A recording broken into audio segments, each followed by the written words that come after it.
Ladies and gents, boys and girls, happy Thursday, December the 22nd, 2022. Hope you're all doing well. Chris Phillips here of the Spurs Up Show. I'm going to fix this real quick. I think the camera is going to get a little funky for a second. So, whoop. Let me get this. Let's see. Hold on. You guys are about to. All right.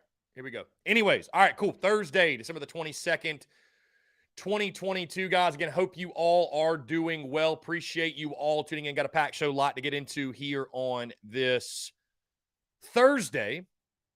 I see James Rogers, John Edwards, C. Youngblood, Hunter Kelly, Ronnie Pace, Chase Floyd, Kayshawn, Gavin, Cody, Stephen Borwell Jr., Brennan M., Dude Raw for Show, Chuck McIntosh, Jonathan Lee. What's going on? Katie, appreciate y'all tuning in. Also, those in the Big Cock Club Discord, head over to the TDC Questions channel. The TDC Questions channel, be sure your questions are answered there. Again, we're taking your questions, comments, calls. Phone lines are open, 843-790-3377. Of course, as always, guys, TDC brought to you by our friends over at Prize Picks. Go download the Prize Picks app. Go to prizepicks.com. When you do, use the promo code TSUS to receive a 100% deposit match up to $100. Again, you guys can play anything and everything from college sports, pro sports, anything and everything in between. They have got it over at Prize Picks, and we appreciate our friends over at Prize Picks for their love and support of the Spurs Up Show. So again, guys, thank you all so much for tuning in. Tomorrow's podcast has officially been recorded, our Dear Santa episode. Gamecock fans, Christmas wish list, if you will, a really fun one. Really excited and looking forward to you guys hearing that. But again, in the meantime, we're talking Gamecock signing class. We're talking anything and everything in between. Yeah, we got the baseball jersey on, the Jackie Bradley Jr. Yeah, so really, really exciting stuff. Appreciate the love, Elizabeth. Thank you so much. Josh Campos, what's going on? Bruin Nation, how's it going? Thank you. Thank you. And yeah, again, excited to chat with you guys here on this Thursday. Let's see. David asks in the TDC Questions channel, hey, bro, what's your take on the class with the potential of adding Lenoris Sellers? My take on the class, if you listen to the podcast that dropped this morning, David, you can hear my full thoughts, but I'm very excited about the class. Yeah, I think it's a great signing class. I described it as, when you're building a house, right, you've got to lay the foundation. And I understand that this is not Shane Beamer's first recruiting class, obviously, but I really feel like when you look at the line of scrimmage and you look at the offensive line, the defensive line, and the guys they picked up, it really does feel like a foundational class because, again, excuse me, golly, I've talked about this many times. Shane Beamer knows you build a football program, you build a football team from the inside out, right? You build a football team from the inside out, and this class reflects that. And you knew that because of some of the guys you were losing and because of some of the deficiencies that you've had over the past couple of years, I think that's one of the reasons you've seen the inconsistencies, right? Is because you have not had those guys up front to week in, week out compete with some of the bigger teams. So I think Shane Beamer and company addressing those needs, you love to see it. And overall, I'm extremely excited for the class. You might even be landing Lenoris Sellers tomorrow. I think we all feel confident that he will be a Gamecock. Also, Nick Harbor this spring, of course, he would be the gem, and that would really be the exclamation point to the class. I graded the class a B+ overall. One of the reasons I did is you got to leave some room, guys. I mean, how can it be if it's already an A? What's it going to be if Nick Harbor commits? So, if you can get Nicholas Harbor, I think it'll be a home run class. And I posted a clip this morning, obviously, that I think this could be a class that you look at and, maybe it serves as kind of like what that 2007 class was for Steve Spurrier, right? Maybe it serves as that, where it's like that launching pad. Again, that 07 class, you could argue, really laid the foundation for what Steve Spurrier did and winning 11 games 3 years in a row. I think this could serve in a similar fashion. Someone asked, Chris, will you be switching over to Clayton White's presser? No, I will not. No, I will not. We don't typically tune into the coordinator pressers here. So, if you guys, I'll ask you this. Do you guys want to watch it? Normally we don't. If it's something where y'all really wanted to tune in, I don't normally do it. I don't normally tune into the coordinator press conferences. We typically just kind of, we don't do it during the season. So I guess I saw they're speaking. I guess they're speaking Right. Yeah. It looks like Clayton White is actually speaking right now, which is so funny. They turn off the comments for the coordinator pressers for whatever reason. Um, but yeah, I mean, what do y'all think? Do y'all want to watch it? I mean, we could, we could, but I wasn't necessarily planning on it. So, anyways, y'all let me know what you want to do. In the meantime, we'll take your questions, comments, calls.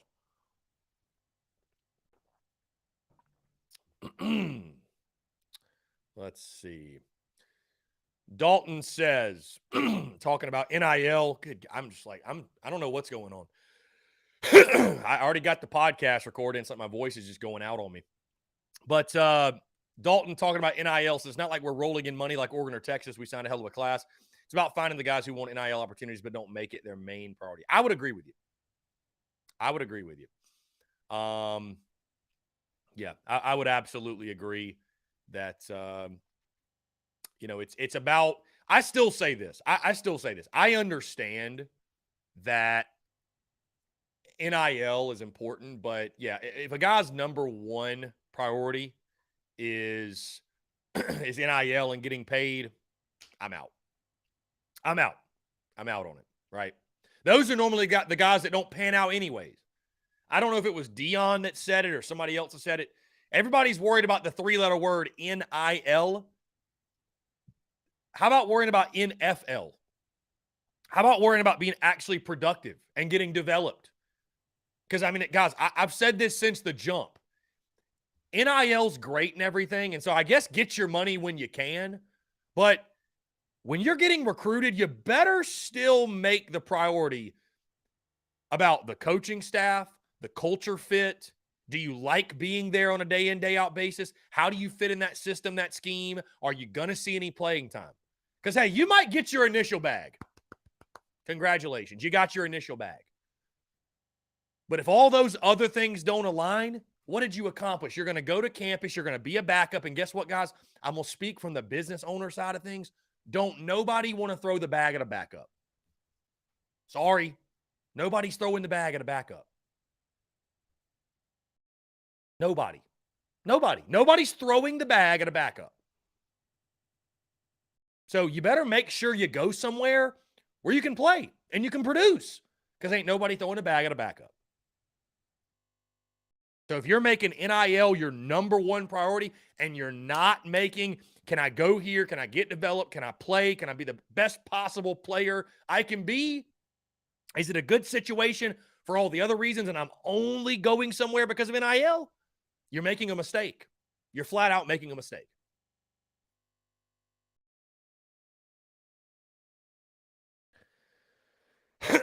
Bruin Nation asks, any news on JC Sherbert? So I'm actually going on Inside the Gamecocks tomorrow. So he did not reach out to me directly, but I would assume he's doing much better. So I would assume he's doing much, much better. So.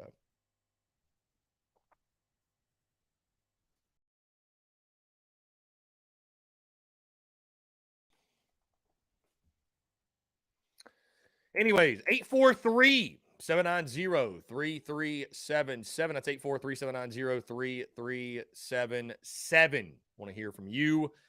Really, really excited to chat. Guys, excited for you to hear tomorrow's podcast.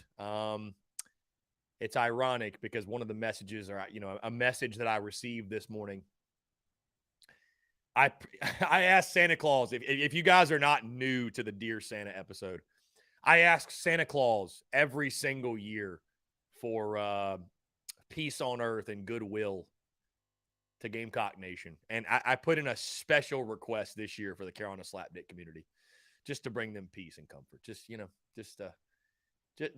to bring joy to all, right? Everybody needs joy. Bring joy. We're all looking for joy.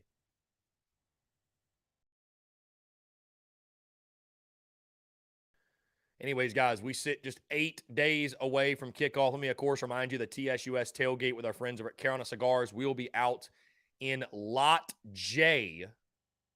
We'll be out in Lot J outside of the stadium.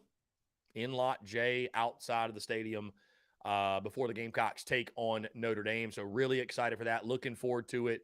Hope to see you all there. We'll have the towels and the koozies for sale. We'll have koozies to give away, stickers to give away, you name it, everything in between. And just looking forward to a fun day, man. Looking forward to a fun time. Looking forward to getting down to Jacksonville and having a blast. So we're going to get down there on Wednesday, stay through Saturday. DGD, what's going on? How you doing, my friend? Appreciate you tuning in. What's up? The grind continues, my guy. The grind continues. Let's jump back to the phone lines. Here we go. Call from Alex. Alex, what's up, man? How are you? Doing good, Chris. How are you? I'm doing fantastic. Appreciate you tuning in. What's up? I was listening to Beamer's press conference from yesterday this morning, and one thing I noticed, he was talking about other players recruiting or working on recruiting other players for next year's class and so on and so forth. But it just reminds me of Gilmore and all those guys from the late 2000s, early 2000s, and recruiting like all the guys like Lattimore and stuff like that, which is good to see. Say, my man, say that again. You were kind of muffled, and I didn't hear the full context of the comment. No, you're good. You're good. I heard something about Gilmore, and no, you're fine. You're fine. Go ahead. Yeah. No, I was listening to Beamer's press conference again this morning from yesterday, and he was talking about all the recruits working on recruiting other guys for next year's class and all that. And it reminds me of Gilmore and all those guys from the early 2000s recruiting the guys for the teams from 2010 to 13. Yeah, for sure. No, yeah. So to the point too, man. When he talked about like Pup Howard talking about we need guys that want to die for the university, and I mean it's maybe that's a little extreme, but like you got guys that really love the University of South Carolina, and certainly, man, your players are your best recruiters. I mean, truly, when they're able to get guys on campus and show them. The coaches can sell all kinds of things, right? They can sell them on the university and all that. But, yeah, man, I mean, when prospects are able to come in and hang out with the current players and get a feel for what it's really like, what they're going to be experiencing, yeah, man, I mean, it's a great thing. So you would obviously hope that our players are, they have positive things to say about what it's like to be a South Carolina football player. And, they're urging others to come in and, they speak on what's happening behind closed doors and what special things we're building. So, it's awesome, man. It's again, it goes back to, in recruiting, identifying the right people for your program and the right culture fits. And, by all accounts, I mean, it definitely sounds like we have those guys, and certainly led by Grayson Pup Howard. And, I know that many Gamecock fans, heck, I've had some people say they're already their favorite Gamecock, and he hadn't even played a snap yet. So, but, I think it just goes back to when guys show love and admiration for the university, and they almost like put the university above themselves. I think that resonates with a lot of fans. And, you just want to continue to stack on classes with guys like that, and I think good things will happen. Definitely. What do you think is the chances of us having – this is probably crystal ball in it, but what do you think the chance of us having a top 10 recruiting class in the next year or two is? I mean, I'm not – let me put it this way. I'm not going to put any limiting beliefs or expectations on Shane Beamer. So, other teams aren't going to stop recruiting, obviously, but I think that, if you can go into 2023 and you can, turn this recruiting class and turn your returning talent into another 8-9 win season. And because, I mean, we can have the chicken or the egg conversation, right? Because it takes great players to win games, but you need to win some games to attract great players, right? So when you get that perfect mix, and it's like, going 8-4, beating Tennessee, beating Clem sucks. What it's able to show to these top players is like, hey, we're just a couple pieces away. You can be that. You're the missing link. You're the missing guy. You can sell that, right? You can sell that. So I think, again, you continue to win enough to sell to the top prospect, because that's what it's about, right? It's about bringing in even more top 4 stars and starting getting in conversations with these 5 stars. And if you're able to land a guy like a Nick Harbor, and then more 5 stars see you and say, okay, me as a 5-star, I can go there, I can play, I can get the NFL, I can achieve everything I want in the classroom, on the field, I can go win a championship, right? Like these top guys, they want to go play for rings. They don't just want to go win 6 games. So being able to convince those guys and sell those guys that you're getting closer and closer to that. I think, again, as you continue to build the program, why not? I think South Carolina can be a program where you're in the top 15 at minimum on a consistent basis, and maybe you start creeping closer to that top 10 mark. And, again, I think as you bring in more players, you're going to win more. And as you win more, you're going to bring in more players. And so it becomes sort of a snowball effect. What that looks like in regards to rankings on 24/7 and Rivals and the main sites is yet to be seen. But, yeah, I don't put any limiting beliefs or expectations on Beamer. I think the sky's the limit for him at Carolina. Definitely. Well, Chris, I appreciate it. Have a Merry Christmas. Yeah, Merry Christmas to you and yours, my friend. I appreciate the call. Yes, sir. Absolutely. Thank you so much. Great stuff and a great call and a great question. And, I went on Mark Ryan's show yesterday and was asked about, what's the ceiling for Shane Beamer? Many of us want to know what is the ceiling. And I just told him, I don't put limiting beliefs and expectations on Beamer. History's going to tell you one thing, right? History's going to tell. I think history is great to keep perspective, right? When Carolina goes 8-4, I think history is a great driver of perspective in regards to don't take it for granted. Don't look down in any way on 8-4, right? And I just say this too, that this is kind of a side note, like a side conversation, but I just feel like as a fan, if you get to a point where you can't enjoy an 8-4 season, if this football season wasn't fun to you, and that's what I preached all year, right? Winning's fun. I don't care. Winning is fun. And so that's why, I'd give Coach Ford hell every now and then, and I'd give some people, because I'm a critical SOB, right? I don't, that is well known. But I enjoy the winning. If you can't enjoy winning in sports, just don't even watch sports, because it's obvious it doesn't bring you any happiness. There's some people that can't even be happy when you win. If you're not winning every game, or if you're not winning by X amount of points, people can't be happy. And I'm not saying just blindly be happy, but I don't know, man. There's some people that they struggle to be happy even in victory, and that to me that's not a great place to be in. That's just my personal opinion. Brendan M says, "Dear Santa, find some joy." Yes. Yeah.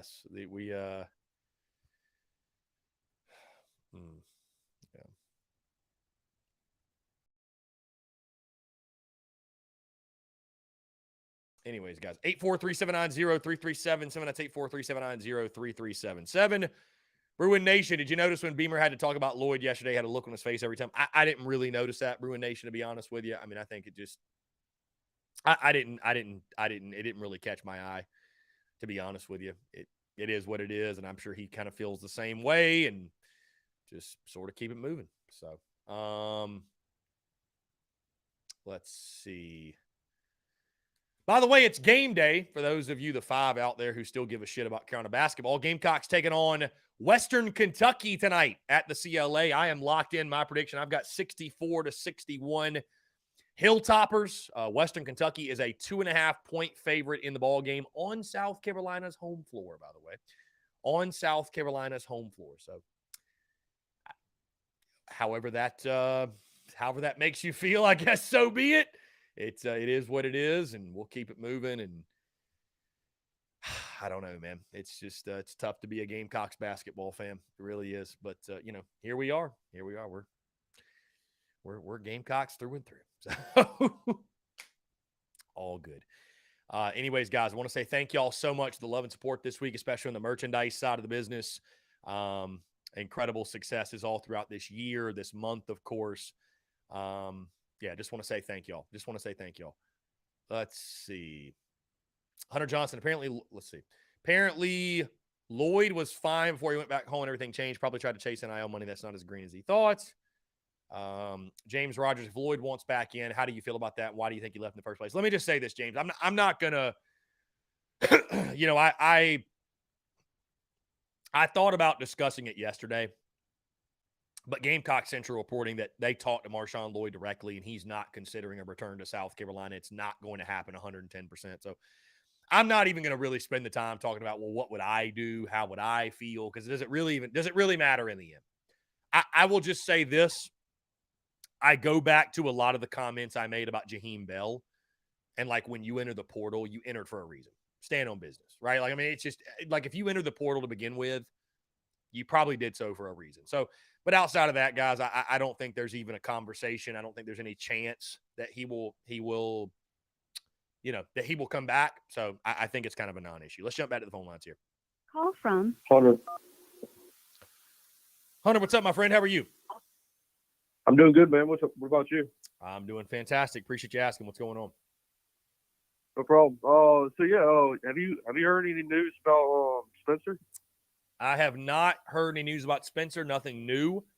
I think it's just a situation. Play the bowl game, and after the bowl game concludes, we will be waiting for sure. We'll all be waiting on the same news to come out. So, I don't think he's going to make anything known until after the bowl game. So, yeah, I have no idea. Yeah, for sure. No, I think I heard. I think Luke Doty is going to be redshirted at the bowl game. I'm not sure if he's going to be the one starting. That Luke Doty is going to be starting the bowl game or starting next year? No, starting the bowl game. Nah, Spencer Rattler is going to start the bowl game for sure.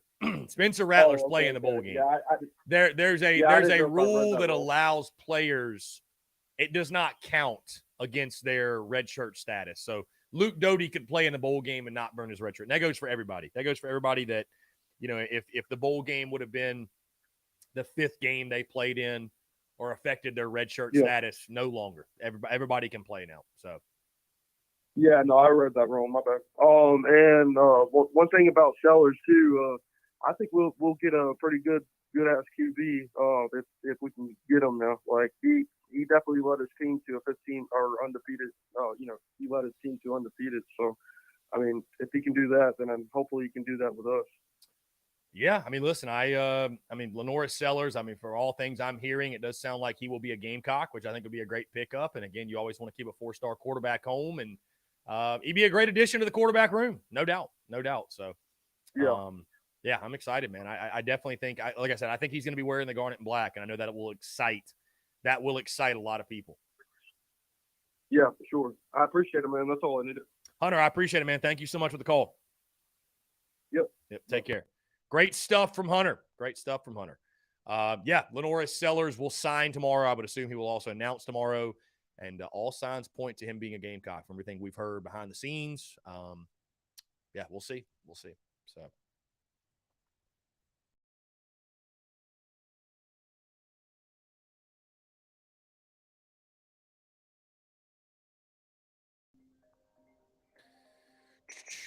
All right, let's jump back to the phone lines here. Call from Dalton. Dalton, what's up, man? How are you? How's it going, man? I'm just calling in. It's a slow day at work today. I'm on my lunch break. Winding down for the holiday break this weekend. So I'm excited about that. But love it. But yeah, nothing much on my end. Love it, my guy. Yeah, we're just rocking on this side, my man. You know the drill. So.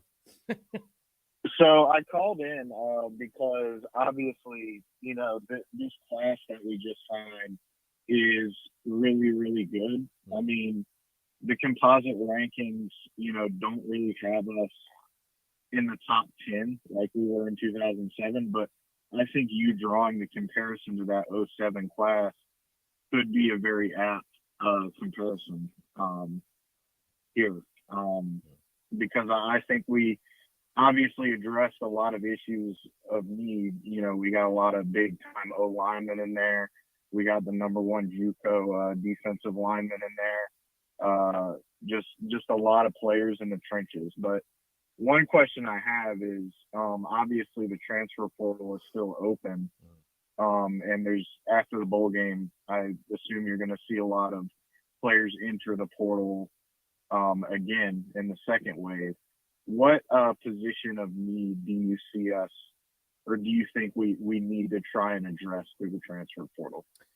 Well, I definitely think linebacker. That's one that's while I expect Pup Howard and Stone Blanton to be a dynamic duo next year. I mean, it's having a true freshman playing in the SEC. There's challenges to that. So I think if you can go out and get a veteran linebacker or two, right, that's a position we need to boost. I mean, I think defensive back as well, losing Darius Rush and Cam Smith and Devontae Reed as well. RJ Roderick's gone.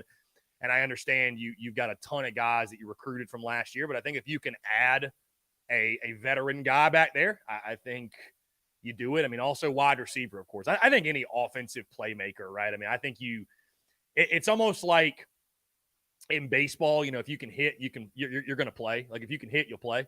And you would never say no to adding a big bat to your roster.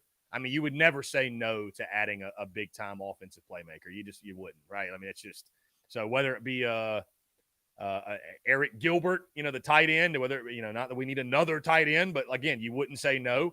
I think if you can add a big receiver or two, that would be a huge boost. I mean, it's again the transfer portal. I mean, you know this, but it's never a slight at the guys on your current roster. But Shane Beamer said, my job is to add the best possible pieces I can to this football team. So there are guys out there that make sense, that are going to make your team better. You go at them. But I would say linebacker, receiver, DB, those would probably be my top ones. But I mean, I think anybody, man, that expresses interest that could help us win football games. And Shane Beamer, what I'm confident in, he's going to attack the portal, right? He's going to attack the portal. He's shown us that. So, but yeah, linebacker and receiver would probably be my top two positions. I'd like to see us add a couple pieces. And then my next question is, obviously, because of the situation with the NFL draft this year, as far as the quarterback draft class, it's unlikely that we see Spencer Rattler leave. I think he will stay for another year, or at least that's the information we're getting. But do you think if Spencer Rattler were to declare for the draft and go pro this offseason, do you think that we should use one of the guys we have on the roster?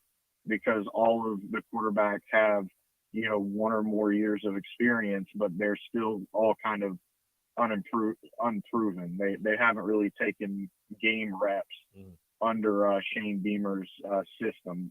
Or do you think we should go out and get another guy in the portal? Well, it's an interesting question, Dalton, because I've talked a lot about quarterback recruiting and the way that the portal has changed that, right? Because it's such a balance, right? Because on one hand, like you mentioned, let's just say hypothetically Spencer Rattler, for whatever reason, he goes to the pros. You've got Luke Doty, Tanner Bailey, Braden Davis, Colton Gauthier. You're adding probably Dante Reno, and let's say you get Lenoris Sellers. Luke Doty has played a little bit on a bum foot. We don't exactly know what he is. Everybody else is literally the definition of unproven. Hadn't even played a snap. So it's like, on one hand, you could roll the dice on one of those guys. No doubt. No doubt. You could build from within. Or you could go out to the portal and get a pretty proven Power 5 guy. And we saw how that paid off for South Carolina this past season. I know for a lot of the season, Spencer Rattler wasn't great. His numbers weren't great, but, we saw what happened the last two games. And what's such a balance is, I say back in the old days, but just it used to be like, hey, it's cool. We're bringing in a freshman quarterback. We're going to allow our head coach and this football team to build around this youngster. And we're going to let him take his licks early. Well, college football fans, Dalton, aren't patient. Nobody's patient anymore. So can Shane Beamer, can any college coach afford to do that? Because the pressure to win now is on. Nobody wants to go into 2023 chalking it up to, well, if we win 6 or 7 games, it's a good year because we got a freshman quarterback. Nobody wants to do that. Nobody. It's about winning now. And so it's like, why would you hand the keys over to an unproven guy when you can go in the portal and get a Power 5 guy who's played good football already at this level? Why would you? I mean, honestly, but there's a balance, right? Because you don't want to ruin, because if you do that often, if you do that every single year, I mean, you're not going to be able to recruit quarterbacks to your team, right? Like no quarterback from the high school ranks is going to come here because they're all going to say all they do is go to the portal and get guys anyways. What's the point? So, and South Carolina's far from the only team doing that. I mean, look at Florida, look at Kentucky, like everybody's doing it. So I wonder how Shane Beamer will attack it. That's a great question. I wonder how he'll attack it, And I mean, again, fortunately, I don't think we're gonna. I don't think we're gonna have to figure that out. Just because I do think Spencer Rattler is going to be coming back, but it's just a fun hypothetical, so to speak. Because obviously, if Spencer Rattler doesn't come back, then we've got to figure out the quarterback situation. Which I think, obviously, Big Game Boomer put out that list of the one thing every college football fan base is hoping for, and for ours, it was Spencer Rattler again. And I totally agree with that. And I think it's likely that he does come back. I do think our quarterback room, especially if we do add Lenore Sellers, is be loaded, so to speak. I mean, we're going to have, a bunch of highly rated guys in there. So after Spencer does go play next year, there's no reason why we can't have one of those guys step up into the starting position and play good football for us at the ACC level. But I appreciate you taking my call. Yeah, Dalton, absolutely, and I appreciate the call. And great stuff. You have a good one. Yeah, man, great stuff, my man. We'll talk soon. Always good stuff from Dalton. And I will say this, too, his point about Spencer Rattler. I think if NIL wasn't a thing, we might have more of a conversation. But with where he's going to get drafted, to me, it just wouldn't make any sense. I mean, it just wouldn't make any sense when you think about the money he can make, the money he is making, the money he has made. When you think about that, like, why would he leave? Why would he leave? I think he's back. I think he's absolutely back for sure. I think he's absolutely back. So, anyways, great stuff from Dalton as always. 843-790-3377. We just missed a call, by the way, so if you'd like to ring back in, you're more than welcome. You're more than welcome to ring back in.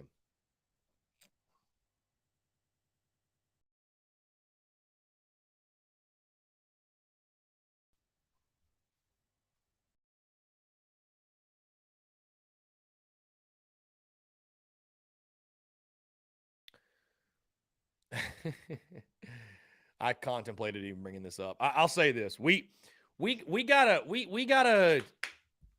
I don't know. It's not even worth my breath. But I was just thinking, guys. Again, I live in this merch space, and I'm grateful I'm able to communicate with my audience so directly. Right? People email me, I email them back. We have open communication. I always encourage people, if you have any questions, you can reach out to me via email. You can text our text line, and I will do my best to get back to you. I would say email is definitely the most reliable way that I'm going to see it and respond in a timely manner. But this is a life thing. This isn't a Gamecock thing. This isn't a TSUS thing. Do you guys notice that in a lot of walks of life, the only time people give feedback is when it's negative? Like we are so hesitant, or we just lack gratitude. So many people lack gratitude, right? I get so many emails about shipping, about orders, about this, about that.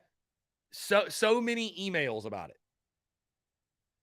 So many. How many emails do I get when they get the products and saying, thank you so much? Grateful for the product. The product's great. People only reach out when they have a complaint. We got to change that. As human beings, we got to change that. Why do we only use the power of our voice when we're disgruntled, when we have something negative? Like, why is that such a thing? That's why I go out of my way. I really make it a daily practice to show gratitude, to be grateful. I don't take it for granted that people tune into this show. I don't take it for granted that people buy merch. I don't take it for granted that people listen to the podcast. I don't take it for granted that people follow on social media. People it's just like ingrained in folks to complain. Shout out to the people in the Big Cock Club Discord and the people that tune in here. But there are people that, I appreciate the people that go out of their way to say, hey, and I don't necessarily need this. But the people that are like, hey, great show today. There's some people, the only way they'll comment on the podcast is if something's messed up. Hey, show didn't drop this morning. Hey, something's messed up in the beginning. But they don't want to give, like, it's, you know what it is? We expect everything to be perfect, and we expect it all to work out. It's supposed to go the way I want it to go. So when it doesn't, we freak out, we complain, but we're not grateful for it going how it's going. We're not grateful for things working out the way we want them to. Again, this is a human being thing. This isn't a Gamecock thing. This is a totally random, just side message here. Again, I noticed that, and it's fine. I'm glad people reach out to me. I am, but like, it's just, it kind of blows my mind. Like, the majority of people that reach out to me, they're only reaching out to complain. And a lot of people are like, where's my package? Where's it at? Number one, they have a tracking number. They could just check it. But number two, they get the package like that day or something, and then you just don't hear anything from them. Anything from them. Anything from them. Anything from them. Anything from them. Anything from them. Anything from them. Anything from them. Anything from them. Anything from them. Anything from them. Anything from them. Find some. Oh. Wow, had a great message.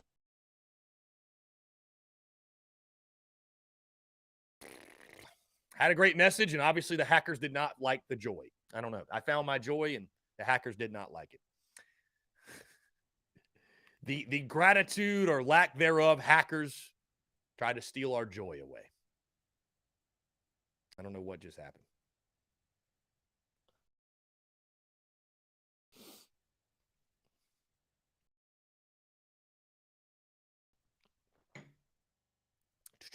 All right, are we back? All right, everybody's in here. Good. Apologies for that. I don't know what's the lack of gratitude, hackers. Just they did not like the message. I was spitting too much hot flames. Bro, I'm telling you right now, I don't know who this Lisa Barlow is on Twitter, but I am so tired of seeing this Wendy's ad. I'm about to block this person. Straight up. I'm about to block this person on Twitter. Like, I've seen this Wendy's ad a zillion times. Like, I'm so tired of seeing this. Anybody else seen that ad? My God.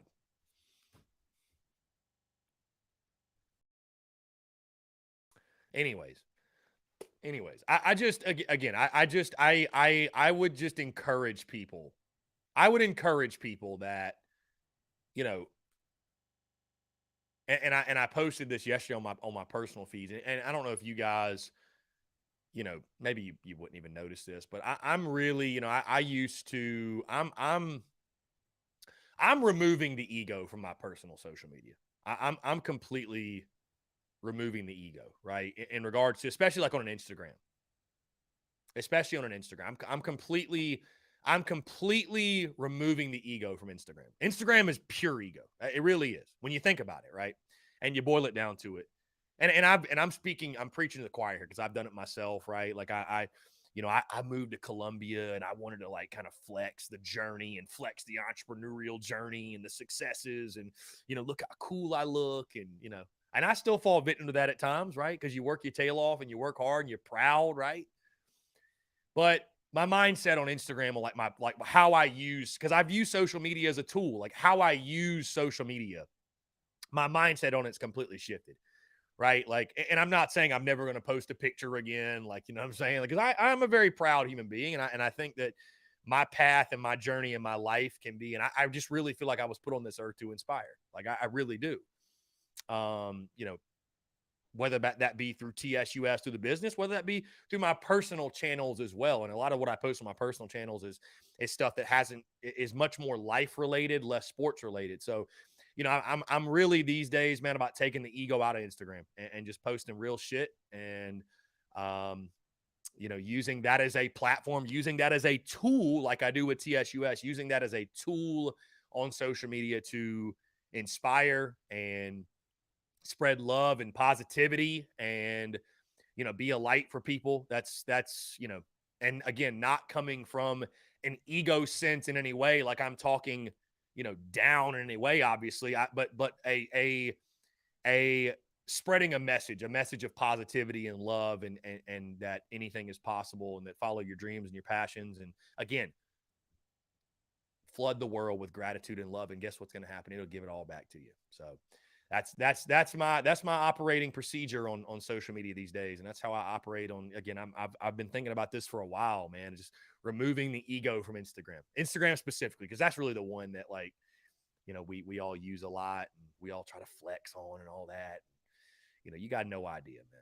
You got no idea what's going on behind closed doors with people. You got no clue.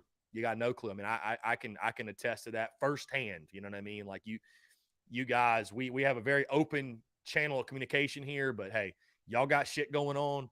I got shit going on. You know what I mean? Like it's life spares no man, but it's all about how you respond to it, how you how you respond to it, and how you take it in stride, and believing that everything happens for a reason, and that the timing is perfect in everything, and everything that's supposed to happen and meant to happen does happen. So John, we all got shit, man. We all got shit. That's it. We all got shit. That's a fact. That is a fact, man. And I think, John, folks would be a lot kinder to people if we all remembered that. You know what I mean? Like we really would. We really would. Bruin, am I leaving? What am I leaving? I'm not leaving anything. I'm not leaving anything. No, I'm just talking, my guy. We're just having open conversation here. Now, I'm not. Listen, the day that I retire, I'll let you know, Bruin Nation. I'll give you a heads up, but it's not today. No, it's not today. No, I'm not leaving. Xavion Hardy, back to football. I have no idea what's going on with Xavion Hardy. As far as I know, nothing's out of the ordinary. I know that he hasn't signed yet. I don't really know what the holdup is, to be honest with you guys. Blind Squirrel, much love, my friend. Yeah, trust me, I get it, man. I get needing to take time away from social media. I 110% get it. So social media can be a wild place for sure, man. It's a great tool. It's a great tool. But especially like my guy, like John, who's on Twitter, others that live in that Twitter space, if you will, that Twitter environment. They see the toxicity of it, and how just crazy it can get and out of control, and I mean, it really does take that rhino skin, right, that we talk about. It takes that rhino skin to endure it. It really does. I mean, you've got to reach a place of total security in yourself. I mean, you really do. You really do. And that's where I'm at. That's how I'm able to combat it all. I mean, people ask me all the time, like, how do you deal with it? I mean, because I know people that they see one negative comment, they freak out. I mean, they can get 100 positive comments, but they get one negative comment. That's how we're wired as human beings, to see that one negative comment and let it just ruin us. And you just it's hard to make it or hard to endure social media if hard to endure it if you're able to let it break you in that way. So anyways, that's we could go on and on about it. The great news is this, though. I think that TSUS, I think we facilitate, and my goal, right? I think what we do, we facilitate a great environment for constructive banter, criticism, conversation. And that's always my goal. You know what I mean? My goal is never to facilitate an environment for toxicity or negativity, or I like to view, and I do view my content the way I would describe it, especially TDC, open-ended banter. And as I always say, guys, the beauty is indeed in the banter. Guys, on that note, we're going to jump into a quick break. On the other side, I want to continue to hear from you. More of your questions, comments, calls, and more. You're tuned in to the Daily Crow.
All right, guys, we're back. We're going to go ahead and jump right into the phone lines. We got my guy Dave calling in. Dave Garrett. Here we go. Oh, and Dave hangs up. Dave, don't do it, Dave. I literally cut the break early so we could get Dave on the phone line, and he hangs up on me. Come on, Dave. I don't know if Dave is watching the show when he tunes in or not, but damn, Dave. Come on, Dave. James Kendall says, confirmed, Chris is not a fan of the Junior Bacon Cheeseburger. That is false, my friend. I'm just not a fan of seeing the same ad over and over and over and over and over and over and over again. Anyways, taking your questions, comments, calls, guys. 843-790-3377. Austin Gregory says yesterday was National Signing Day. Tomorrow is National Sellers Day. Very, very, very creative. I see what you did there. My friend. Let's see. Madison says, let's talk women's basketball for a second. New freshman Kitts is making her way onto the court and looks like she'll be a force to reckon with in her career. Dawn has really got a stable of talent. What are the odds of undefeated this season? I think they're pretty good. I mean, I thought last year we'd go undefeated. I mean, at this point, let me put it to you this way. At this point,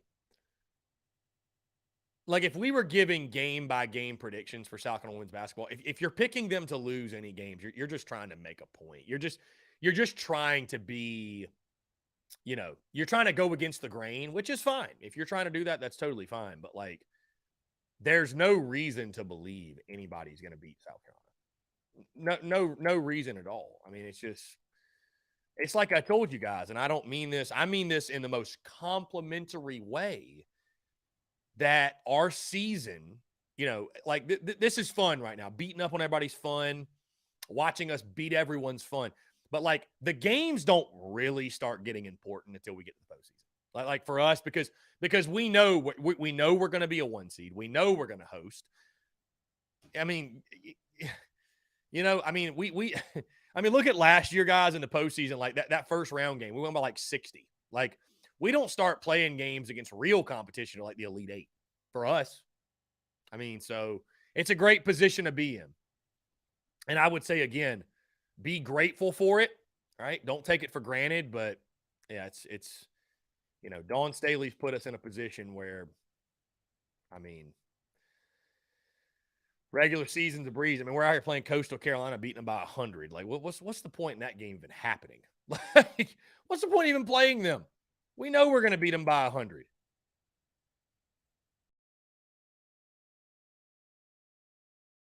Brendan, yes, the games are important. I'm just saying, there isn't a lot of pressure on the games because we know we're going to win by 30. Do we not? Hunter Kelly, what are the odds of us going undefeated next year for football? LOL. Hunter, I'll put the odds at 2%. If Carolina football goes undefeated next year, should I do a tattoo bet? My God, is there even a point? Because we're not.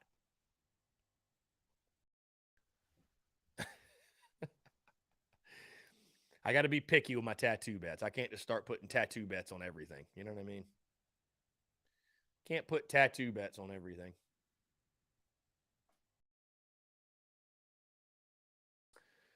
Again, guys, phone lines are wide open. I hate that we missed Dave Garrett, man. I wonder what Dave had to say. I don't know. Dave couldn't get to his call quick enough, so oh well, it is what it is. Anyways, whatever y'all want to discuss, man, we're here.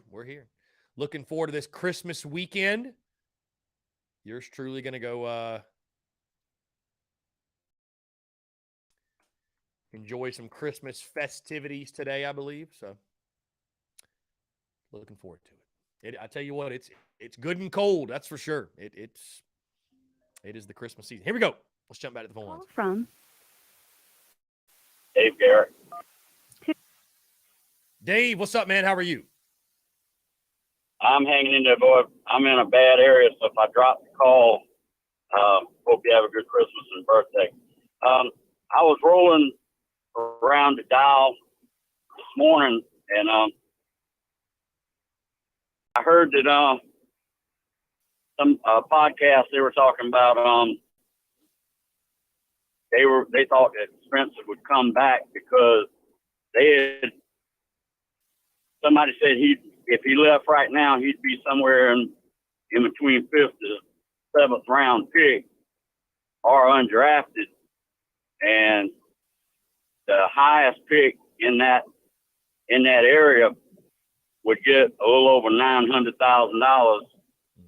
And as of right now, his NIL worth, and I don't know how they determine that.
And afterwards, I went to a bar, and this old guy was sitting at the bar. He was wearing Carolina stuff, and he saw mine. He was like, "You in here to get something to eat, or you here to drink on account of the new offensive coordinator?" I was like, "Well, right now, I'm just here to eat." He said, "You people are looking at it all wrong." And this dude must have been like 70 years old. He said, "The pieces that are there that called the last 2 games, they're still there. The only difference is you got Satterfield's arrogance out, and you got a guy coming in that's a great recruiter. All the other pieces are still there." You have to remember what Beamer said. You can get a splash hire, but that don't necessarily mean it's going to work. I want someone that fits in with this building and fits in with what we're doing. So I think the old guy had a point. Like I said, my friends, look forward to seeing you after the first of the year. Have a great birthday and have a good Christmas. Talk to you later. Dave, great stuff. Great stuff by Dave. I'll speak to this point first. And by the way, I apologize if during that call, I think we had some technical issues. I don't know what's going on today. But to his point about Spencer Rattler, I mean, again, if NIL wasn't a thing, this might be a different conversation, but I'd be stunned. I'd almost be stunned if he turned down the NIL money to go pursue the NFL. And again, I think Dowell Loggins is going to provide him with a lot of great perspective on just, the pros, the cons, the challenges of being a rookie quarterback in the NFL, and just the realities of what he would be getting himself into. And I'm not saying that Spencer Rattler would not flourish at the next level, but I'm not saying he wouldn't flourish, but it's a cutthroat world. And I'll tell you this, I know that, whatever that NIL estimate that Dave Garrett was speaking on was like 880. He's made more than that, bro. No question. I mean, per our friend Brad Crawford, I think he's made like closer to 1.5 or 1.6 million. So yeah, Spencer Rattler is doing just fine when it comes to NIL. Doing just fine. No doubt. He's doing just fine. So, anyways, yeah. Sorry. We're in a staring contest, folks. Staring contest. Yeah, I don't know if it's the Muschamp Hackers. Excuse me. Ooh.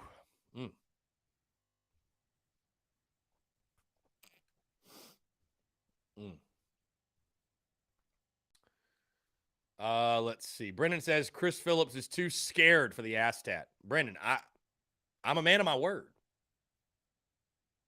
I'm a man of my word. So I'd get it if we would have won 10. Hey, we almost did. If we would have won 10 games, I'm a man of my word. I would have gotten it. But we didn't. And, that's that. Oh, my God.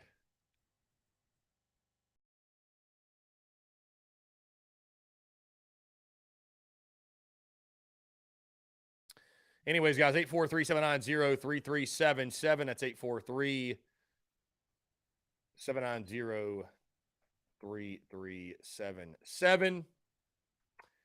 Hunter Kelly says, put Beamer on the right cheek, ball on the left cheek. Well, then it'd be backwards, Hunter. Then it'd be backwards. Blind Squirrel says, Chris, any truth to the rumor Dansby Swanson's agent sent Atlanta an offer that was $20 million less than what he signed with the Cubs? Atlanta declined the deal. I have no idea, Blind Squirrel. I have no idea. But I will say this. I don't think the Braves were ever paying him. I think Dansby's a good player.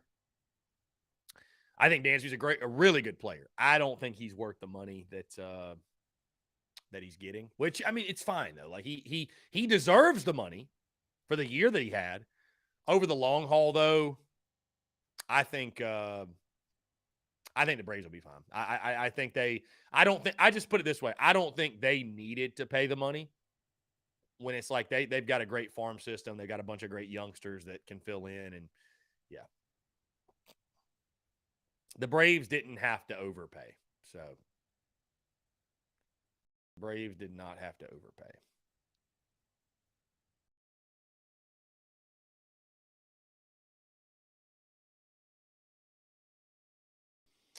Anyways. Guys, we are 8 days away from kickoff when the Gamecocks take on the Notre Dame Fighting Irish. Looking forward to it. Gator Bowl is going to be electric. Austin Gregory, outside of Rattler, who's our most important piece of our team, we need to throw the NIL bag at, including current transfer portal dippers with Lloyd and Edmond. Is it Wells, Lloyd? Dude, Lloyd's done. Forget Marshawn Lloyd. He's done. He's gone. Bye-bye. See you later. Bye-bye.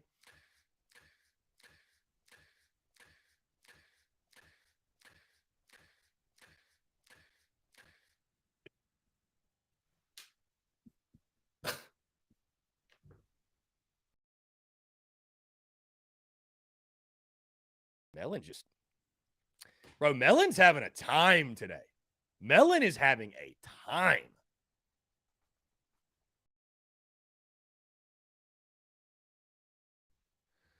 Melon's having, dude, the Lloyd hackers, man. Those must be Marshawn Lloyd's people. Or Jaheim Bell's people are standing on business. I don't know. One of the two is happening. The hackers are out and about today. Anyways, I'd tell Marshawn Lloyd goodbye. See you later. Adios. I would not be throwing any NIL bag at him. He's gone. He's done. I'd say Antoine Wells is the big piece.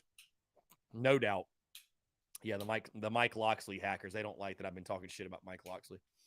The Loxley hackers. Yeah.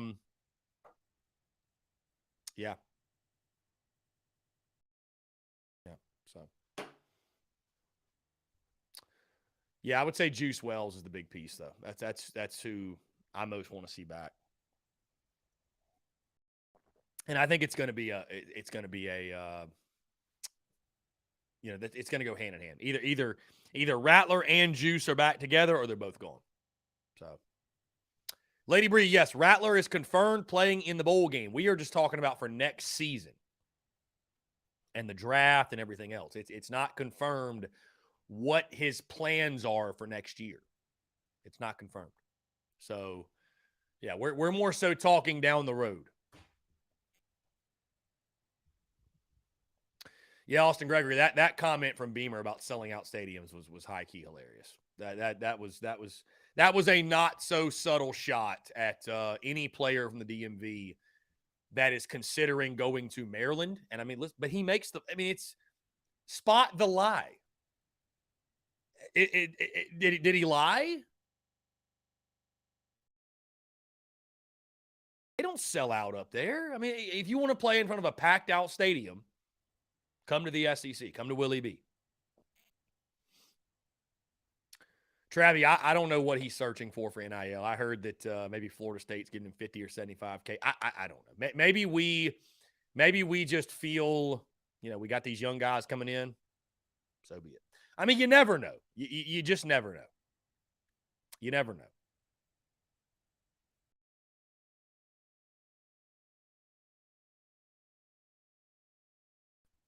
Get this. Georgia hasn't had a recruiting class finish outside the top 3 since 2016. That's impressive. That's incredible. That's honestly incredible. Jonathan Lee, I don't have any names off the top of my head in regards to portal guys we should be looking at. I genuinely don't know. Yeah, I do not know, my friend. I do not know. So.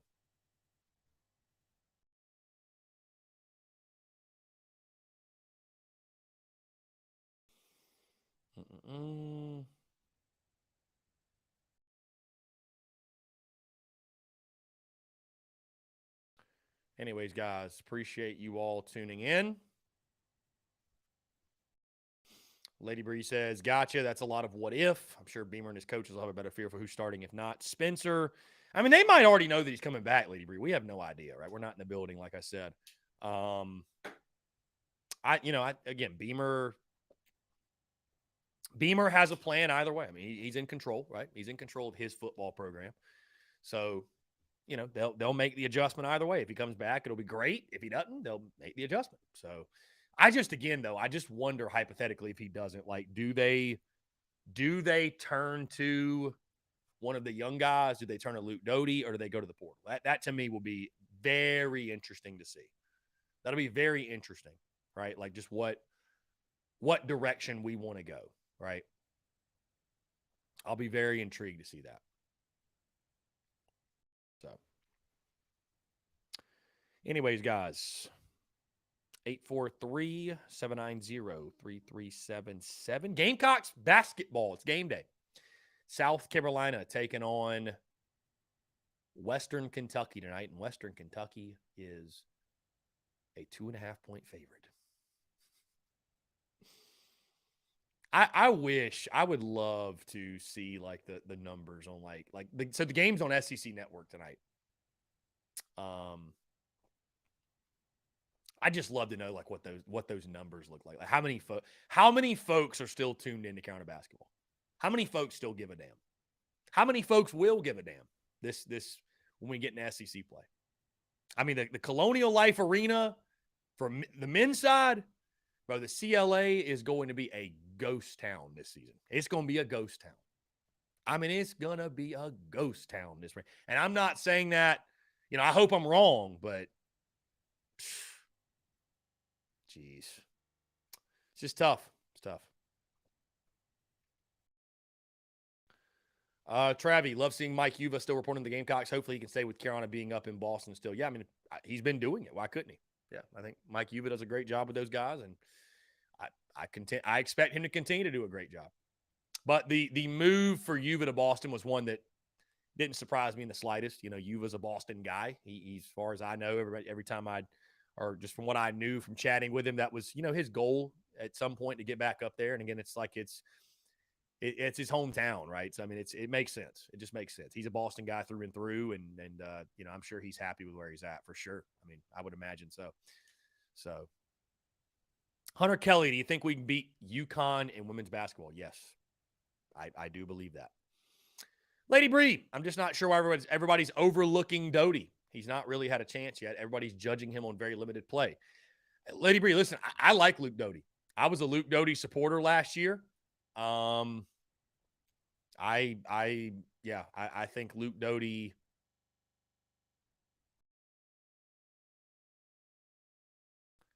I think Luke Doty can be a solid starting quarterback, right?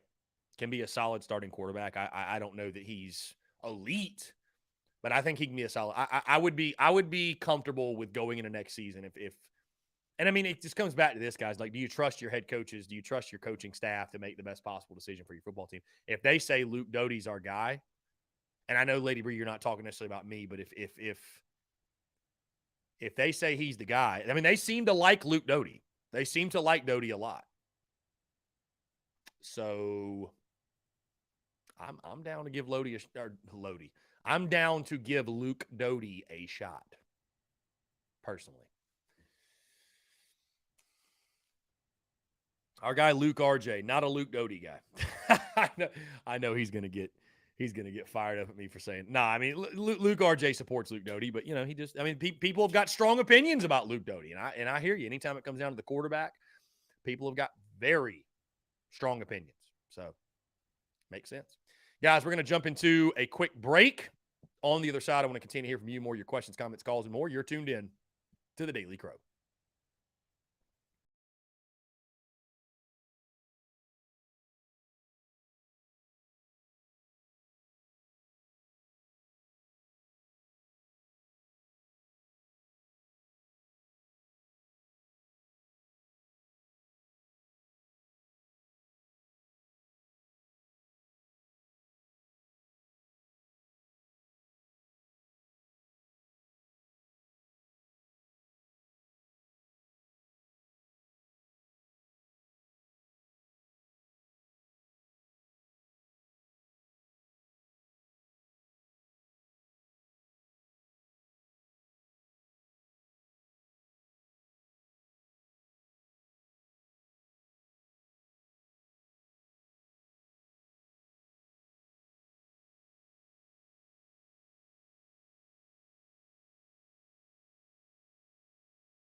All right, guys, we're back. Taking your questions, comments, calls as well. 843-790-3377.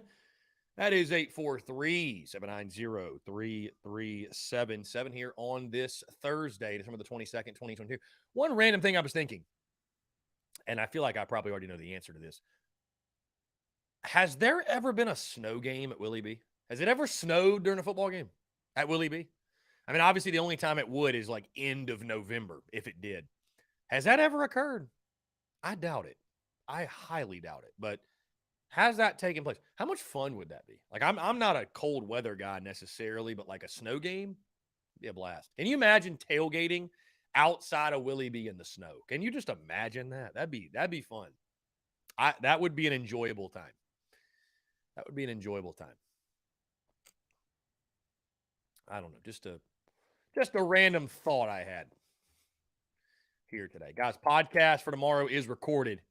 The Dear Santa episode, if you will. Very, very pumped for you guys to hear that one. Always a good time. Always a good time.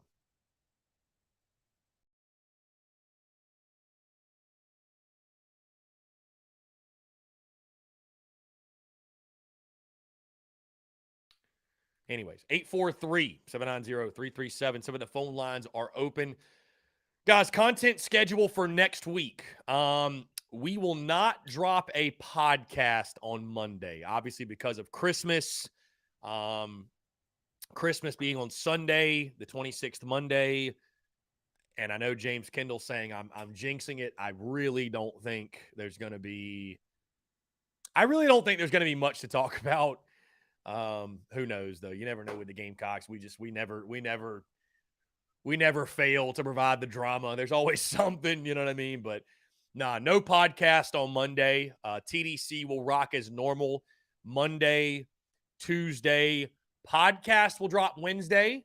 No TDC though. We might do a Twitter Spaces. We'll be on the road to Jacksonville on that Wednesday. So probably we will do, we'll drop a podcast. That will be our full game preview show. But no TDC. So probably do a Twitter Spaces in the car, take some questions, whatever. Thursday, TDC, and then, of course, Friday will be game day. So that is your Look So No podcast, obviously, or TDC that day. So that will be your outlook of content. What we'll probably do as well is that Saturday will be New Year's Eve. Podcast will drop Monday, and that'll be the full game recap, breakdown, probably some news coming out after the bowl game, all that good stuff. That's when that is when the bowl game pod recap, if you will drop that January the 2nd. So, and then into that week, we will have our look back at 2022, the first week of January. That's when we'll look back in the year that was. And obviously, guys, on New Year's Eve, I'll be posting a lot of stuff, just kind of looking back on the year, my favorite moments, stuff like that.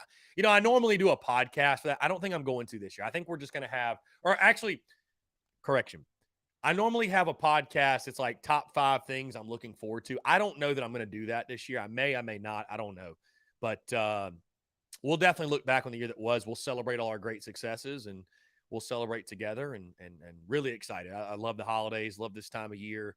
Love being with family, friends. Be sure definitely enjoy your time with those you love the most, and be grateful for that time. Be grateful for that time, because you don't get it forever, right? Any of us that have had relatives, grandparents, those who are no longer with us, enjoy the time. Enjoy the time. Sincerely enjoy it. Enjoy every second. Soak it all up, because you never know, right? All right, let's jump to the phone lines here. Call from Ralph. Ralph, what's up, man? How are you? I'm doing well, Chris. What about yourself? I'm doing fantastic. What's going on? So, signing day came and went. Feel like we had a good day. A lot of talk out there, obviously, about, decommits, recommits. Grass is always greener. And I guess my big takeaway was, specifically with Tree, was, people were complaining about what's going on in Oregon, but Maryland was probably doing the same thing with Under Armour, and it didn't work. We ended up keeping a guy that, for all intents and purposes, people were using as a scapegoat, or I wouldn't say scapegoat, but we're already scapegoating Waterlands as we lost them because of this, we lost them because of that, you know. And it looks like, I know we questioned him last week. I even called him last week to be like, hey, it might be a questionable hire, but from the sounds of it, the guy can recruit, one, and two, you know, people are throwing around, oh, LI has changed the game, but how much is the game really changing, right? Maryland, you saw what they're doing, right? They literally have their Under Armour guy going around, rolling out the red carpet and playing Let's Make a Deal with recruits. Right. And they got 3 4-stars, right? 3. Where, and you know, we saw what happened last year with them. And I know Beamer came out with a quote where that's a rivalry that's not really a rivalry, but maybe it's a rivalry type thing with Woffley going on. And so far, so good in terms of what Maryland. I wouldn't really concern with their program. I guess the bigger deal is they're not really happy with us going up there. I guess the bigger point is who's the big fish we still got going is Nick Harbor, right? Right. Well, on that visit, he was with Treat, right? I mean, if we're looking at it, you know, people are saying Maryland's trending, but I just don't see it. Like, I think it really does come down to us in Michigan, and the 2 points being is if it were about money and if it really were this NIL thing where it's like, oh, Maryland's just going to write, you know, Under Armour has the money from what they tell people, from what they're telling these recruits, they would be signing more guys. And when I say more guys, I don't just mean Tree. I mean, look at Dez, right? That guy was, if you go to the Washington Post, people at the Washington Post, like the local beat writers, they had him just as high as Nick Harbor at the edge position. Like, he was a dominant player in that area. 15 sacks, where that's an ungodly stat when you really think of high school football too, where it's like a lot of your coaches are going to scheme against that side and be like, well, you know what, why would I run a play towards a 6'6" freak who's that fast, right? And I think it's what's being lost too, is like we already got one where, you know, Maryland can't land those guys. Is the money really that much when it comes to Nick Harbor, where we've heard what he said is the most important to him is going to be the academics, the potential to potentially, you know, go to the Olympics, all of that's all rolled into one. And, you know, I don't think we can match Michigan in terms of the academics, but there are maybe 2 or 3 public universities out there that can do that. When it comes to the other aspect, the track side, our track team is, you know, it's always been one of our, you know, I know we don't concentrate as much, but we've had some success there. We've put people in the Olympics, specifically on the women's side, but still on the male side, we've had some Olympians, you know, specifically with the hurdles and other things like that. So it's one of those, I don't know, I guess I don't see this big factor that people keep on talking about, the NIL specifically. You know, they were going after Oregon, but it's one of those, I think you got to still look at it at the end of the day as, can your staff recruit? Money is one thing, and you can buy, and you might be able to buy players, but at the end of the day, recruiting is going to matter the most. Making those connections are going to matter the most. And I know last week was a big deal. You know, a couple of weeks ago, even all of us are speculative on the hires, but it just goes to show, you know, Shane knows what he's doing, right? He knows what he's doing in terms of building a solid base of recruiters. And I know, you know, with the OC hire, may not, it sounds like Logan's had a big part of getting Tree back committed. And, you know, he's probably going to be intimately involved in getting Nick Harbor, right? Depending on what position he's going to play.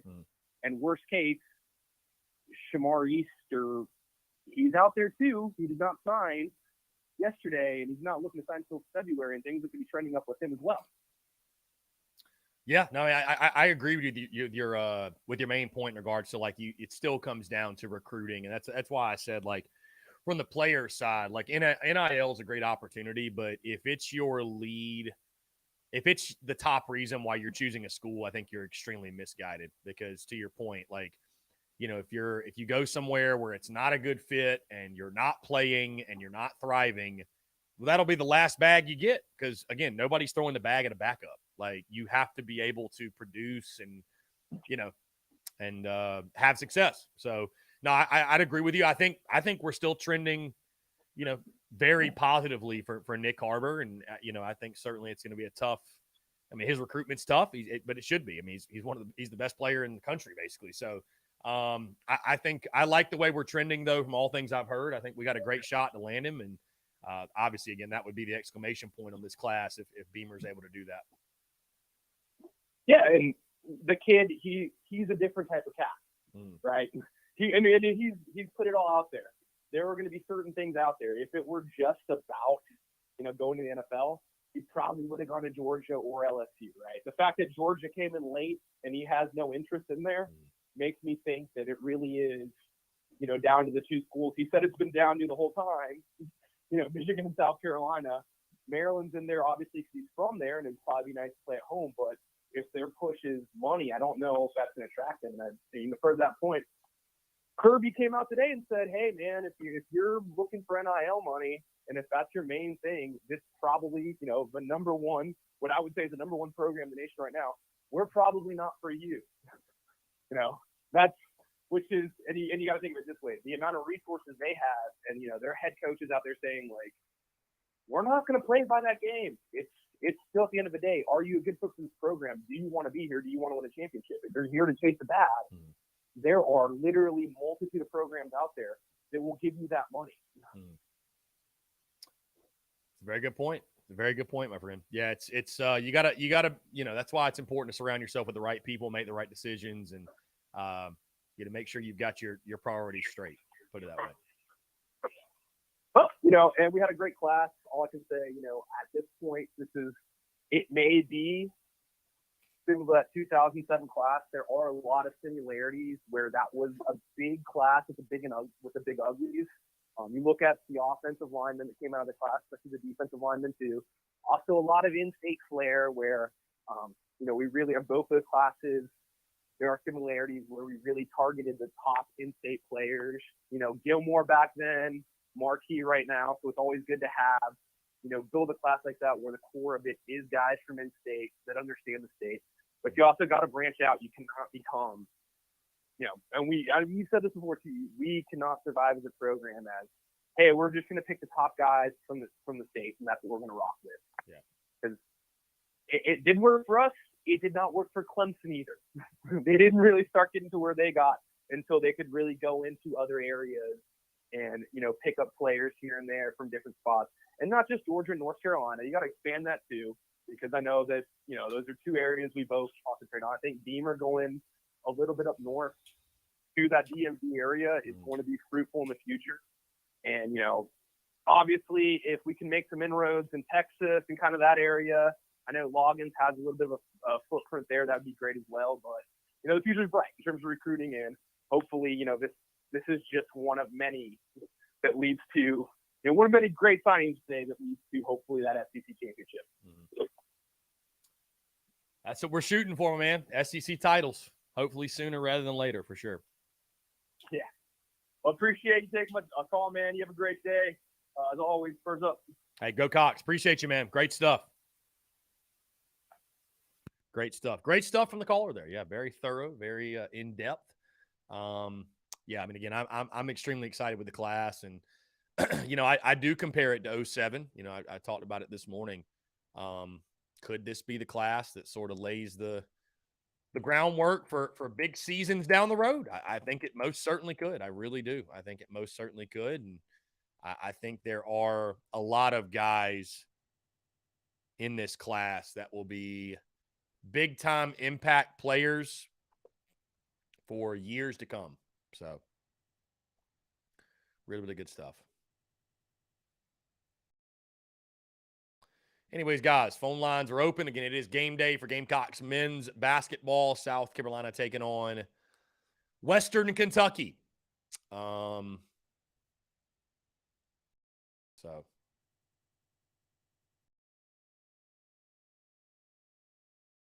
I've locked myself in, picked a 64-61 loss, which it's so funny. I picked that before I ever even saw the spread, and sure enough, the spread is 2.5. So right on it. By the way, big news dropping yesterday. Lavoisier Carroll out of the bowl game due to an injury, and Jalen Brooks is TBD, dealing with off-field issues. So we hope that gets resolved. Definitely need those guys. Also, of course, the comment from yesterday. The comment from yesterday regarding it's baffling the amount of the lack of self-awareness that Dabo Swinney has. It's wild. It's wild. It's wild.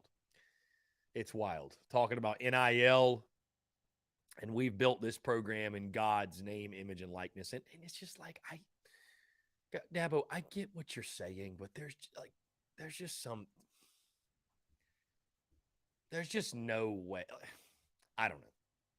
Hilarious. Like, laugh out. Even as a Clemson fan, you have to laugh at that. You have to think that's hilarious. You do. You have to think that's hilarious. Because it is. It's hysterical. It's absolutely hysterical.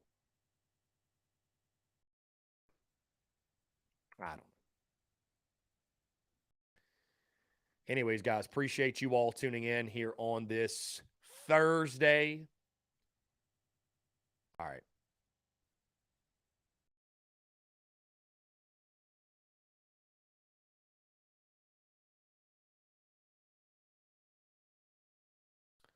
Anyways, looking forward to getting home, spending time with the family. Going to be a great time. I'm sure many of you have been chilling. What about you guys? Have you guys been working this week, or is everybody just kind of off, hanging out? I remember when I worked in the corporate world, this this week and next week were just weeks if you're in the office, like bro, nothing's getting accomplished. Nothing's getting accomplished in the office. Nothing. Everybody's just kind of that. John, bravo to you, sir. Bravo to you being in the office. Like the productivity of this week and next, damn near at zero. Damn near at zero. I mean, some people would get after it, but most are just kind of going through the motions. You're having your Christmas potluck, right? John, you a big potluck guy? Big potluck guy, I bet. If you work in Charlotte, you're in the office in Charlotte, you're probably a big potluck guy. Hey, let's jump to the phone line. Call from Jaden. Jaden, what's up, man? How are you? Doing good, Chris. How you doing? I'm doing fantastic. Appreciate you asking. What's going on? So, football talk. So, as far as Nick Harbor, I personally don't know. How does his recruitment and his rankings and stuff compare to Jordan Birch, or is he like our best get since like a Clowney? I don't really know how his recruitment compares to Birch. So I'm looking at him right now. His composite rating on 24/7, 0.9911. Okay. Let's see. I'm going to look up what Birch's is. I'm not going to guess here. I'm just going to tell you. Let's see where. Here we go. Jordan Birch's was a 0.9954. So actually, Jordan Birch was a higher rated player, believe it or not. Yeah. Based off that, the Gamecocks, I'd say their highest rated signing, of course, Clowney, who was literally a 1.00. Like he was the highest. It can't get any higher. So. All right. Also, as far as the running back situation in the bowl game, obviously, no Boyd. Is CBS not playing? I don't know. I think CBS is going to play. As far as I know, CBS is good to go. CBS is going to play. Okay. Juju's playing, I'm assuming. Yeah, he's young. He's younger, I think. Yeah, Juju would be playing. No Lavoisier.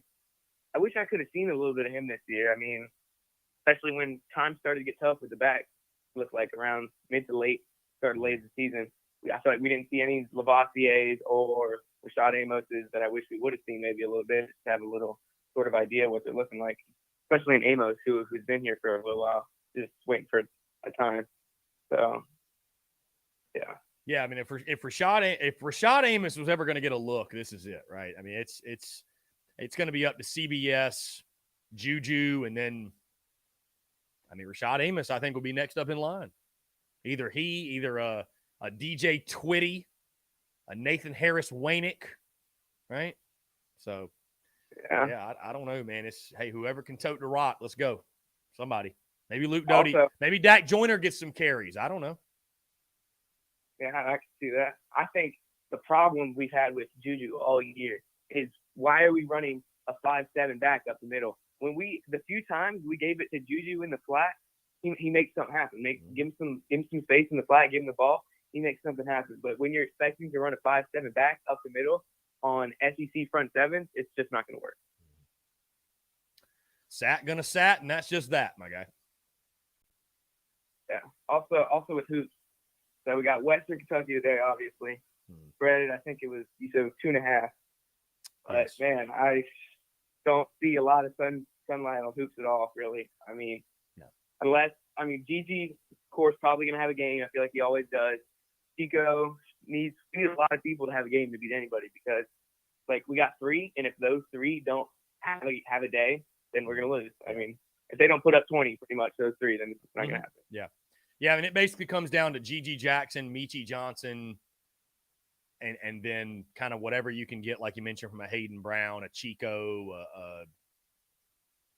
Yeah. I mean,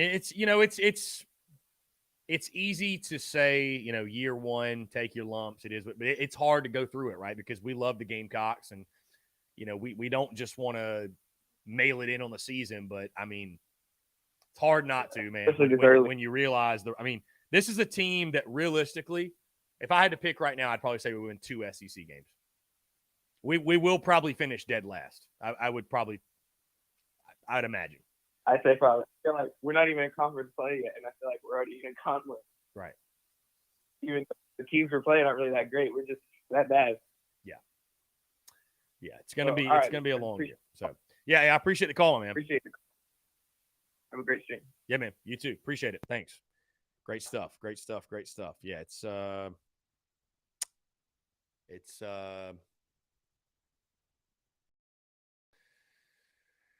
yep, we're just in a tough spot, guys. It is what it is. We're in a tough spot.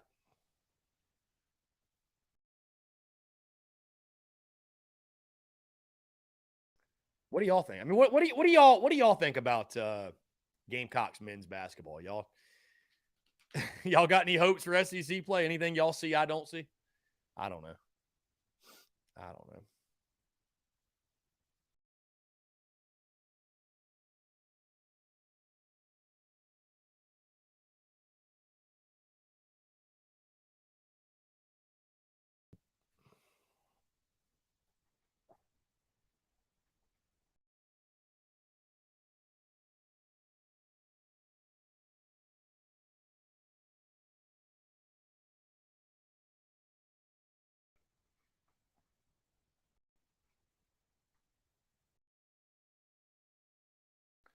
The amount of people that do not realize that we had a cutoff for by Christmas delivery. That was December the 12th, folks. If you ordered after December the 12th, hate to tell you, you ain't getting your stuff till after Christmas.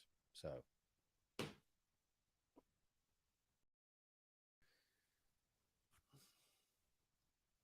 anyways, yeah, it's a tough product right now. It's a tough product for sure. John, huge potluck. If you work in the office, you're a huge potluck guy. Yeah, you're big into potluck. Huge potluck guy. Yeah, huge potluck guy. No doubt. Let's see. Yeah, there is an Arctic blast coming. I think. What's the weather look like? Let's see here. Let's see. Where is this at? Oh, yeah. Mid-30s. My goodness. It's going to be cold. It's going to be cold, but we're going to get us a cold Christmas now. It's going to feel like Christmas. That's for sure. It is going to feel like Christmas.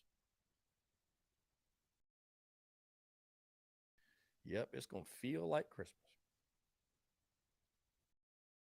Bruin Nation, the Frank Martin stands are waiting on the season to fail. That's a shame, isn't it? That's a shame.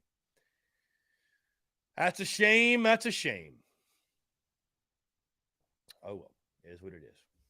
It is what it is. I don't know. It's tough. It's tough. Because you got, like you said, you got GG and then a bunch of guys. I don't know, I mean, what are you going to do, man? I'd expect this team to pull an upset here or there, but, who you got till you got. You know what I mean? So I normally say all you got is all you need, but We need a couple more. Gamecocks basketball needs a few more. You know what I mean? Anyways, guys, we're going to jump into one final break. On the other side, I want to continue to hear from you. More of your questions, comments, calls, and more. You're tuned in to the Daily Crow.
All right, guys, we're back. Taking your questions, comments, calls. 843-790-3377. Some final 15 minutes or so here on the Daily Crow. Jack Horan, Arctic blast. Folks in the South kill me. Jack, it's going to be like a low of 18 degrees. It's going to be cold, my guy. There ain't no need for that. It's going to be cold. Ain't nobody overreacting. It's going to be cold, my dude. Cold. Yeah, Travis Allen, looks like it's going to be nice down in Jacksonville for the bowl game, which is awesome. I'm praying for good weather. Marion, going to be fun in Somerville, delivering mail Christmas Eve. Feeling like we're in Alaska. Marion, hey, thank goodness for y'all because we got gifts that need to get delivered. Coach Ford, Rivals has us the number 21 class, number 9 in the SEC. Their rankings do not seem to reflect transfers. Got to believe there's not a ton of movement there as most people get their share. Yeah, I mean, Coach Ford, which service do you go off of, right? Do you go off of Rivals more? Do you go off 24/7 more? I think most people probably just go off the one more so that makes them look better, right? If we're being totally honest. Yeah. So, yeah. Anyways.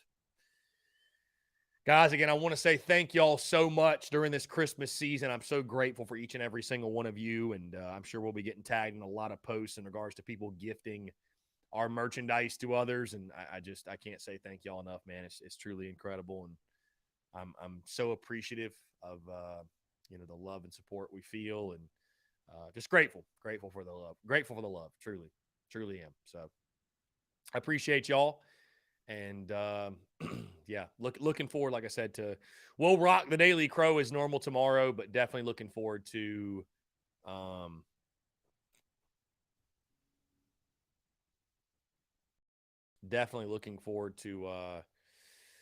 spending some time with the family, and hanging out and doing the Christmas thing. So. By the way, guys, I will be on Inside the Gamecocks tomorrow at 11:30. We'll be on Inside the Gamecocks. So if you want to tune into that with JC Sherbert and Phil Mullinax, looking forward to it. And I don't know. I haven't asked him about it. Maybe we can get JC on the show. I don't know. JC, I know, is still recovering. So JC's okay, by the way, just to give you guys an update. He is okay, but definitely keep JC Sherbert in your prayers, obviously, as he continues to recover and bounce back from from everything. So anyways, guys, we got 12 minutes. What y'all want to discuss? What you got? Looking forward to Christmas.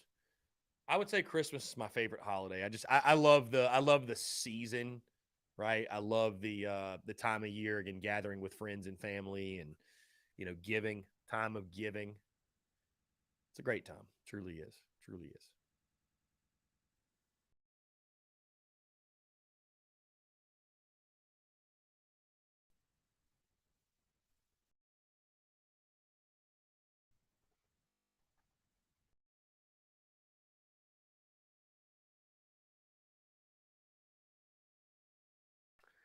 John says, when was the last time we had no Robbie and no Rebecca calls or comments in the same show? Been a long time. Robbie actually, let me see. Robbie, I believe, actually DM'd me. Let me pull this up. I believe, yeah, he did. Yeah, he actually DM'd me last night. Hey, I'm going home tomorrow afternoon.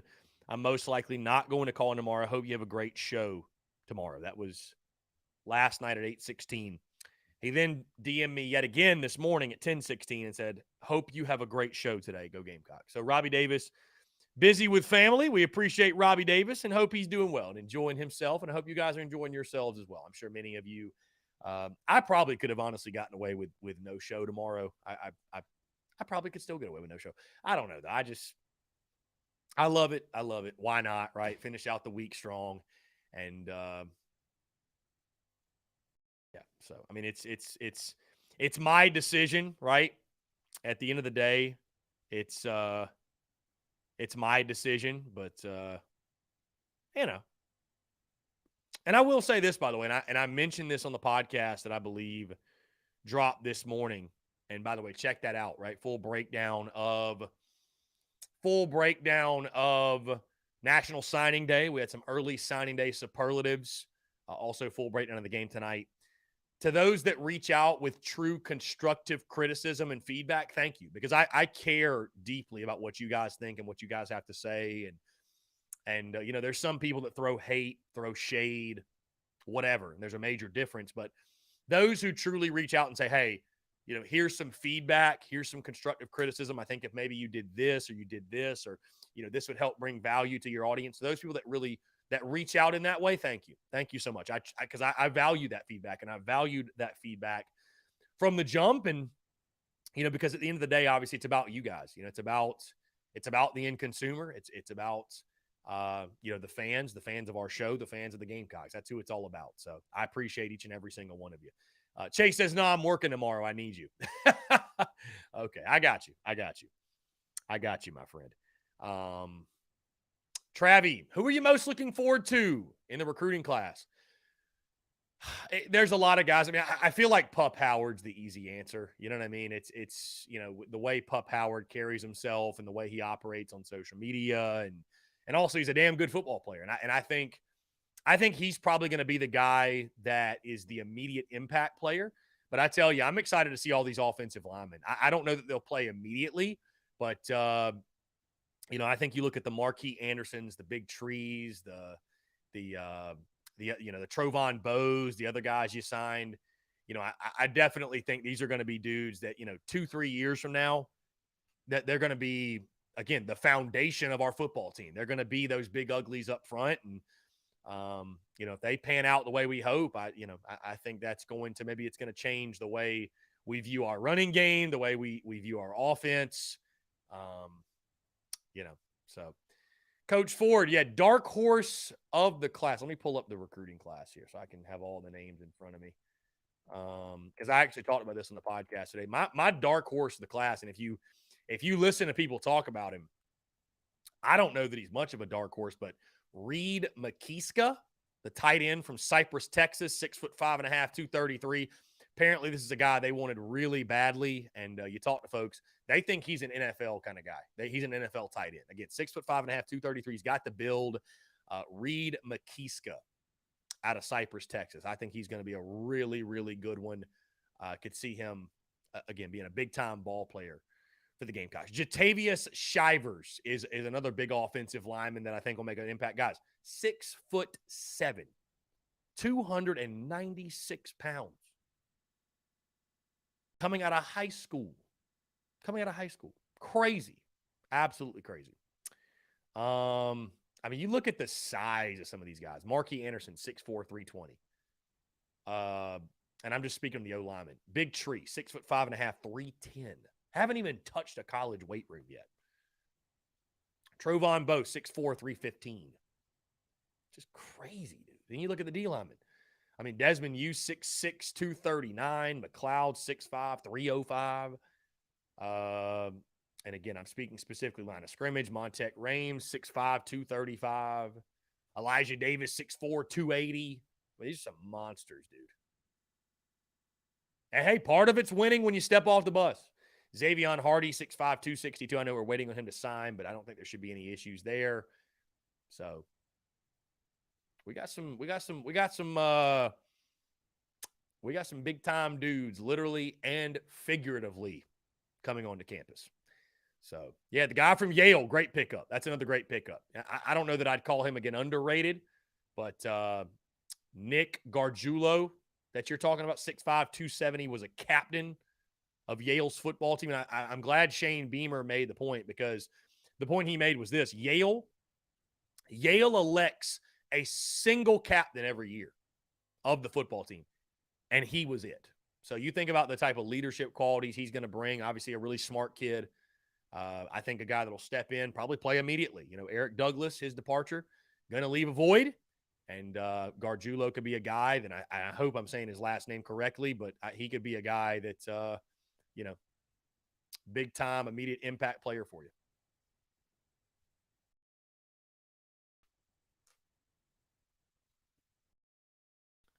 Beef is on the way. Got some beef.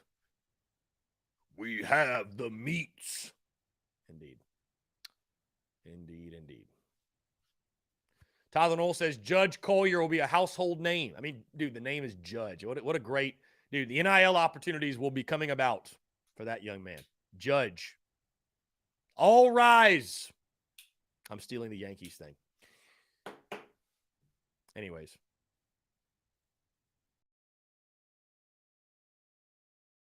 Let's see.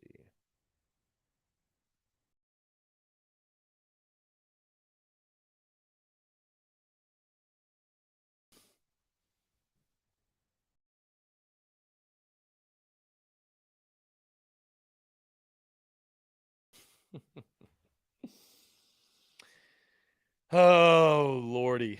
My goodness. Anyways, I just got a text and I'm just.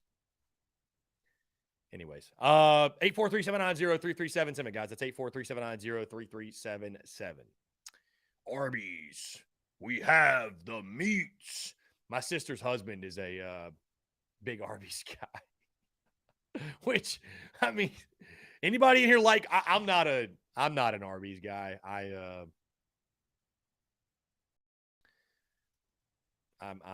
I'm not really a fast food guy though, you know.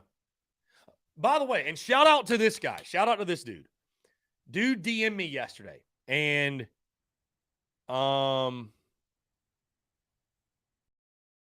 let's see. Guy DM'd me and said that I need to stop saying my guy.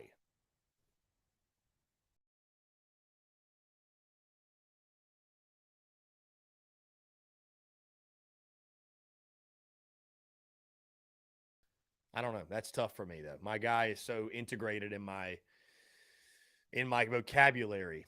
He said, "Yeah, it's."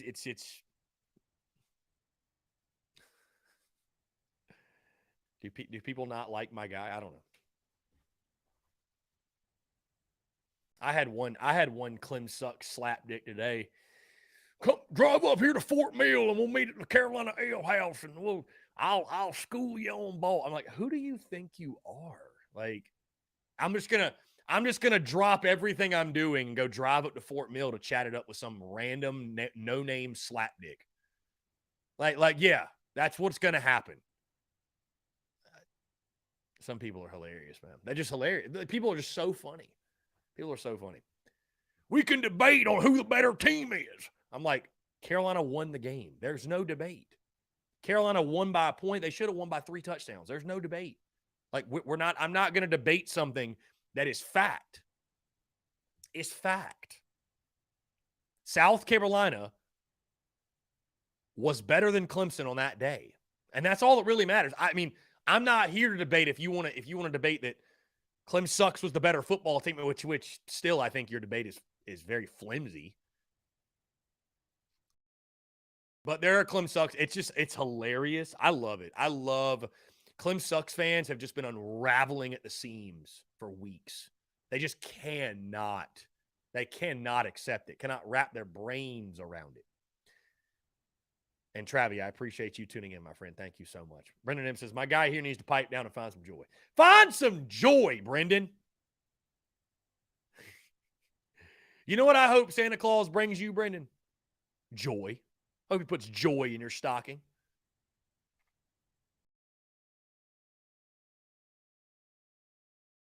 Stocking full of joy.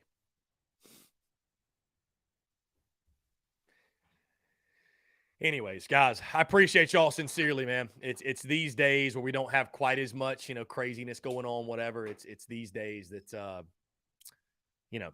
that become some of the most fun, right? They become some of the most fun.